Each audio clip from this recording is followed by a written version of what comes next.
So what's up, you guys? So as I said in my previous video that I have already uploaded today, was just me giving like an overview of the Jeep and stuff. I did say, that when I washed the Jeep and I used a detail cart for the first time, I'd let you guys know how it did. So as you can see, obviously I was using it.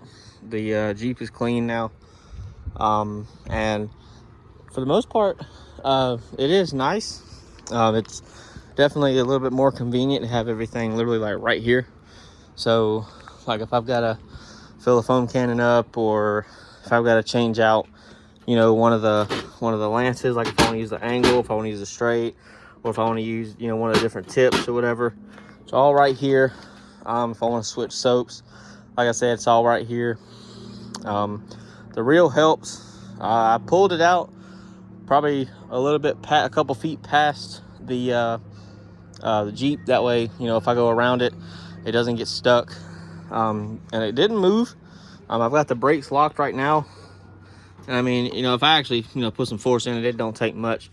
But like, I'm sure if I were to get on like the actual asphalt for my driveway that's got some grit on it, like some actual traction, it probably wouldn't move any. I didn't have any issues with it moving. I didn't really pull on it any harder than I needed to. I didn't really get it stuck at all. So, I mean, this I feel like is worth the money. I mean, it's like I said, it's got everything right where I want it. I do need to, like if there's some things that I wanted to change, probably shouldn't have bought the 100-foot hose. I probably could have bought like a 50 or 75. I think the 50 probably would have been perfectly fine. It wouldn't be as heavy as it is now, for one. And then, I don't really need that much hose, because you lose a lot of pressure going from the pressure washer all the way 100 feet to the end where the gun is. So I know for a fact that this isn't anywhere near its rated pressure. So that's one thing I gotta figure out. I'll probably use that hose until somehow it gets a hole in it, and maybe I'll go get a new end put on it at a hydraulic shop, because I know for a fact that they can handle that. I don't know why they couldn't, but I mean, we'll see. We'll cross that bridge when we get to it.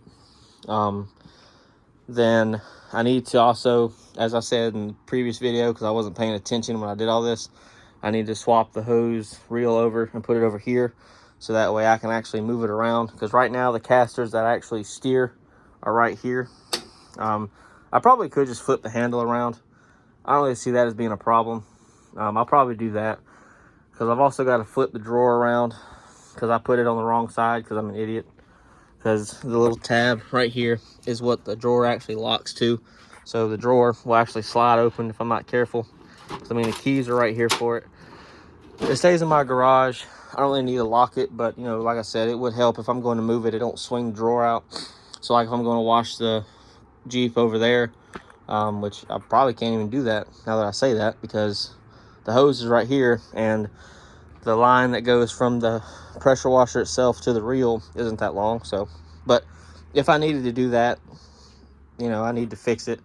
Either way, I need to fix it, because I didn't do it right, because I wasn't paying attention. So, I'm a human. I make mistakes. But so far, the only thing that leaked was the pressure washer itself from where the hose went into it. I don't know if that's just because I didn't tighten it down hard enough or what, but you can kind of see a little bit of water down in there. I went ahead and dried it up a little bit, and I put that towel underneath it. Another thing I need to think about doing, or try to figure out what I'm going to do, is about the cord, because all I do now is I literally just bundle it up and throw it underneath. I mean, that'll work for right now, I guess, but it'll probably need to sorry about that, you guys. I sneezed. I had to blow my nose.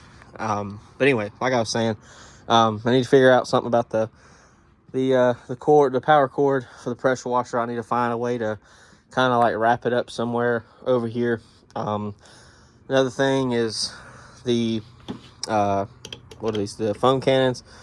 What I'll probably do about those is like probably on the back side here or something, find a way to mount them so that they'll stop falling over, especially this one. Like, I'll probably just stop using this altogether, just because it's so fucking top heavy. like it topples over, because like you can see all the weight on the top. This one doesn't have any problem toppling over. And like the one that I can't think of it, the MTM that everybody uses, the kind of grayish blue that everybody uses, really small. That one I don't think has any issues falling over. All of them that have the wide base, they don't have problems falling over. It's always these and the really skinny ones that I had, like the one I have over here. Like the first foam cannons that everybody ever came out with was these. This I think is just one from AutoZone with a Chemical Guys actual foam cannon on it, because the bottle I had was a piece of shit. But you can see it don't take much and they fall over. So like I said, I should figure something out with that. I'll probably move the handle over here, or probably won't even do that because that's kind of dumb. I want it to be able to move around easier, so I'll probably swap it around or do something. But I've got to flip I've got to flip these around because I think the rails are attached to these. So I probably can leave the hose reel attached to the actual, I don't know what you'd call this, but the like pegboard type stuff. I could probably leave it bolted to that and then just switch it around on the other side. And then at some point get a little bit bigger of a cart or something. Try to find some bigger casters that actually have rubber wheels, like actual inflatable rubber, because I think they'll be a little bit easier to have grip and they'll be a little bit easier to lock down. These do okay, but it also help a lot more if the weight of if there's weight on the casters that spin and that lock, so that way it won't move. Because I mean, like it won't really move, because like I'm pulling it a little bit and it's not going anywhere. Especially when I pull towards myself, it kind of bites into the concrete and it gets the grip that it needs. So I mean, all in all, the cart's good, especially for $100. Not too bad. It does what I need it to do. There are some more chemicals I want to buy. There is some, I think I want to buy the active foam that Coach Kemi makes as a pre-cleaner, especially like with how dirty the Jeep was, and like if you've got salt or anything, you need to get rid of that. And one thing I want to mention, this has nothing to do with where I live, but if you live in a salt belt, or you live where they use salts quite often, you need to make sure that you get rid of these. Not get rid of them, making sure that you spray out where the door hinges are, because that can cause them to rust out and fail prematurely. Because like mine were a little gritty because of all the dirt and stuff, so I made sure to spray them out and stuff. So like I said, we don't deal with salt here in Georgia very much. I mean, we dealt with it for a little while, like a week or two ago, just because of all the snow and ice that we were getting. But I didn't really deal with it too much. I didn't really spray the underside of it because I don't think I ever really drove through any salt, to be honest. But because it melted fairly quickly. So, but that's just Georgia weather, because you know it changes every day. So, but yeah, I mean, I didn't vacuum it out or nothing, because I don't do that not often. So I'm not a professional detailer, so don't misunderstand, because this paint on this Jeep is not perfect. It's got swirls all in it. It's scratched. I mean, it's got rock chips all over the front of it. I mean, it is a used vehicle, and it's got over 105,000 miles on it, so it's not gonna be perfect. And it's a 2019, so it's got its age, it's got its, you know, it's been driven. So if it was a brand new vehicle, I would obviously take a lot more care of it, but since it's not new, I don't really care that much. So, but anyway, there's some things, you know, I want to fix. It's a work in progress. It's not something that, you know, I'm going to get perfect the first time. I'll eventually get it where I want it. It's doing its job right now. It works perfectly fine, and it makes it easier. So if I, you know, need to go to somebody's house or something like that, I could take literally all of this and it's all here. I don't have to walk back and forth 16 different times.